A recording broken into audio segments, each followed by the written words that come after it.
Usir kuasa demi nama Yesus Kristus keluar dari tempat ini. Ya Roh Allah dari tengah-tengah kami bersama kami. Terima kasih Tuhan. Segala pujian hormat syukur ada bagi Tuhan. Dalam nama Yesus kami sudah berdoa. Haleluya. Amin. Puji Tuhan, silakan Ibu Saudara.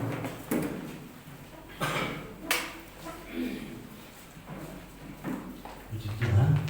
Kita bersyukur kepada Tuhan diberi kesempatan kembali oleh Tuhan untuk beribadah dan juga untuk mendengarkan firman Tuhan.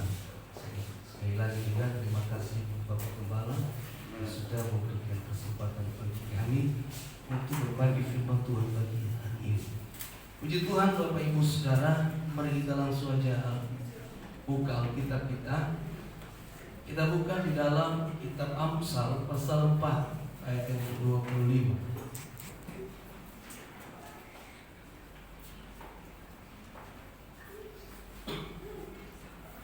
Amsal pasal 4 ayat yang ke-25.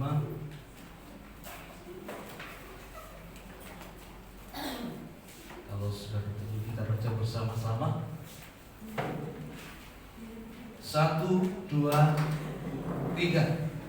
Biarlah matamu memandang terus ke depan dan tatapan matamu tetap ke muka. Puji Tuhan. Saya berikan judul firman Tuhan hari ini, biarlah mata kita tertuju ke depan. Ya, Bapak Ibu Saudaraku yang kekasih, mata adalah salah satu bagian tubuh yang terpenting dalam hidup ini.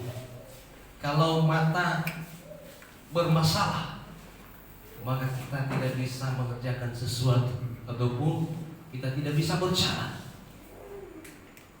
Ya, apalagi kalau kita bawa kendaraan, tidak mungkin Bapak Ibu Saudara sambil bawa kendaraan lalu mata tutup. Ya, kira-kira apa yang terjadi Bapak Ibu Saudara? Pasti jatuh, nabrak orang atau jatuh ke parit.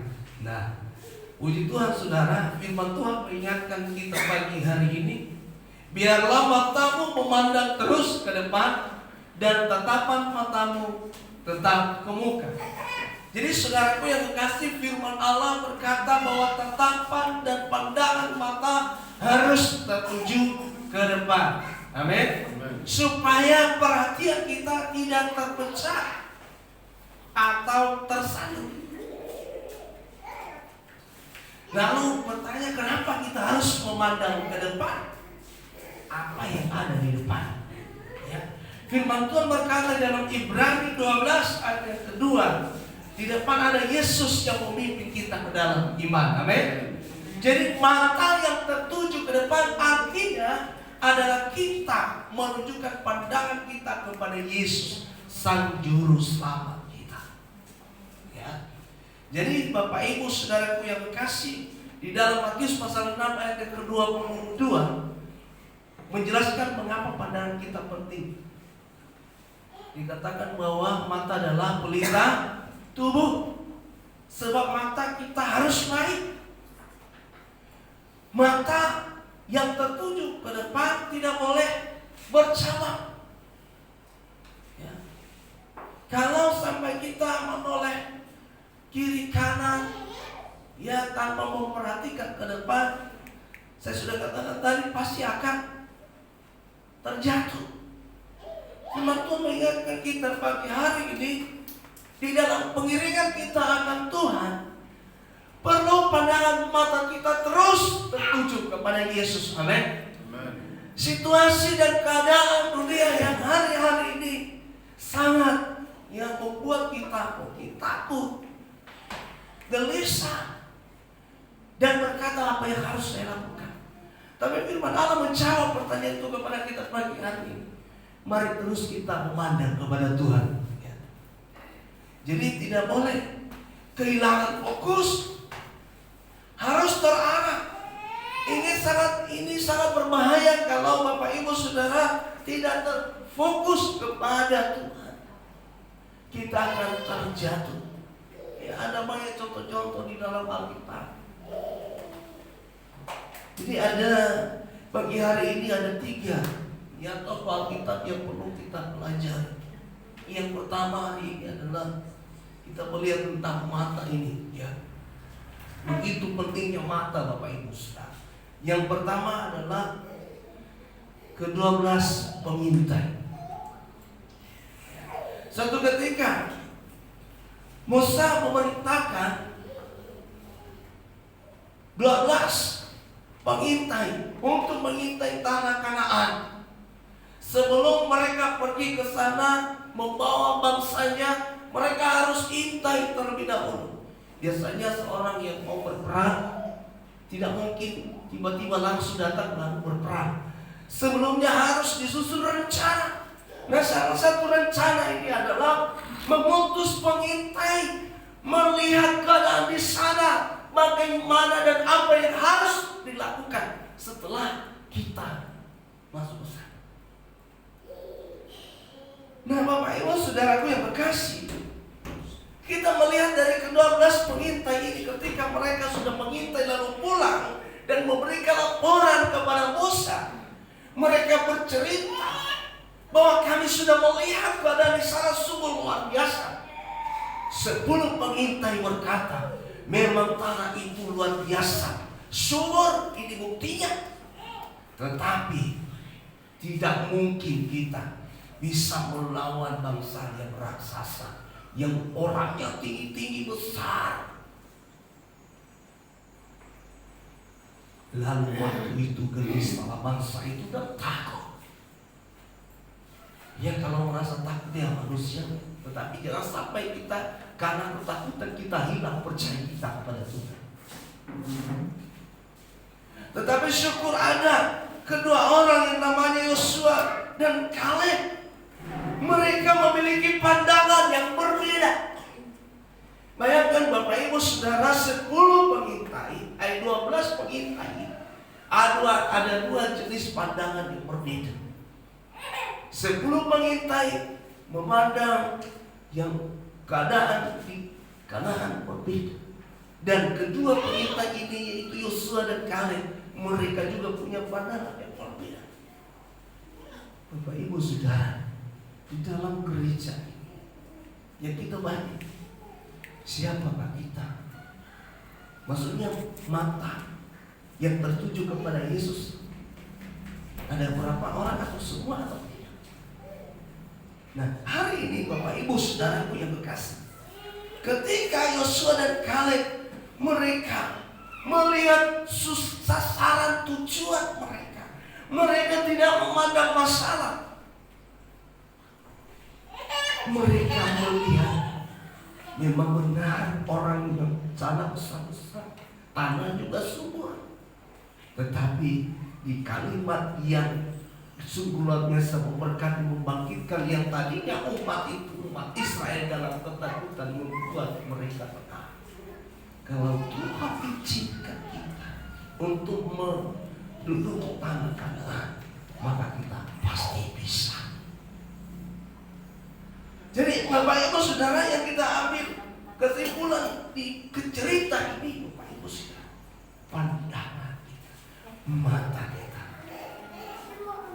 situasi dan keadaan kondisi kita hari-hari ini yang membuat bangsa kita takut, membuat kita gelisah, sehingga kita tidak bisa memandang Tuhan. Hari ini berkata, firman Tuhan berkata kepada kita, mari arahkan pandangan kepada Allah, bukan pada masalah. Bukan berarti hidup ini ketika kita mengiring Tuhan lalu masalah hilang. Saya katakan tidak, Bapak Ibu. Tetapi firman Tuhan katakan, ya, Tuhan menyertai kita. Amin. Jadi Bapak Ibu dan saudaraku yang berkasih, yang terpenting adalah Tuhan menyertai kita. Jadi bagaimana dengan pandangan kita? Apakah pandangan kita seperti 10 pengintai? Ataukah seperti kedua pengintai itu, yaitu Yosua dan Kaleb? Ya, jika pandangan kita tertuju kepada Yesus yang menyertai kita, maka apapun masalah depan kita akan tetap kuat dan maju terus. Boleh katakan amin? Ya, Bapak Ibu Saudara, mari terus pandang kepada Tuhan. Saya masih ingat ketika bangsa bangsa Israel keluar dari tanah Mesir, dari perbudakan. Mereka keluar dipimpin oleh Musa, hamba Tuhan yang setia.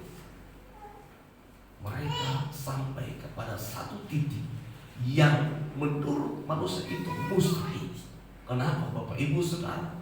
Di depan mereka laut kosong, begitu lebar, nggak mungkin buat renang Bapak Ibu, itu nyebrang.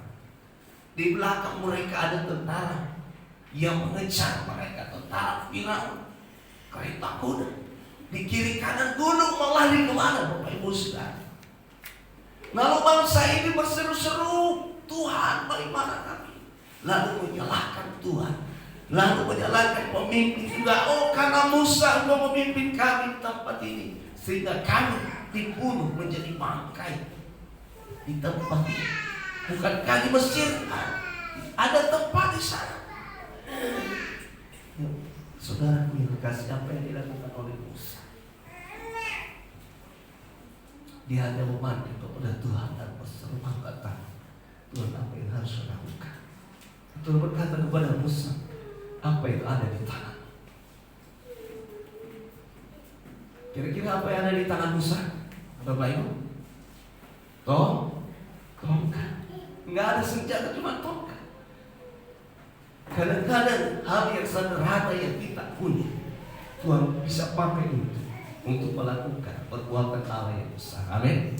Dan ketika Musa taat, lalu memukulkan tongkatnya di atas laut itu, maka segeralah laut itu terbelah dan bangsa Israel bisa lewat dan bisa lulus dari kejaran tentara-tentara Firaun. Bapak Ibu Saudara, mari hari ini kita arahkan pandangan kita kemana hari-hari? Kepada kekayaan, kepada kemewahan dunia. Itu hanya sementara Bapak Ibu Saudara. Tapi ketika kita mengarahkan pandangan kita kepada Tuhan, apapun masalah dan keadaan kita, percayalah Allah sanggup menolong kita. Amin. Ya, jangan sampai kita salah lari. Di saat punya persoalan masalah Bapak Ibu Saudara lari kepada siapa? Itu penting. Jangan sampai lari kepada dukun. Jangan sampai lari kepada kekuatan dunia, kepada orang yang selama ini kita andalkan. Hanya satu cara, lari kepada Tuhan. Amin. Ya. Ada satu pujian lama yang saya ingat. Hanya ku bisa lari kepada Yesus. Jadi hanya kita bisa lari kepada Yesus, sebab Yesus yang memimpin hidup kita. Dia akan memberikan kemenangan buat kita. Kalau Tuhan menyertai kita, kita pasti bisa melewati tantangan hidup ini. Kalau Tuhan menyertai kita, pasti apapun persoalan masalah yang kita hadapi, pasti kita bisa melewatinya. Sebab Tuhan berjalan di depan memimpin hidup kita. Amin. Jadi firman Tuhan katakan, tapi jangan menoleh kiri dan kanan, terus pandang kepada Yesus. Ya, jadi itu mata yang pertama yang sudah kita pelajari. Ada dua versi mata, itu versi 10 pengintai dan ada dua versi 2 pengintai di antara 12. Mata kita seperti apa? Itu pilihan bagi Bapak Ibu Saudara dan saya. Dan saya percaya pasti kita memilih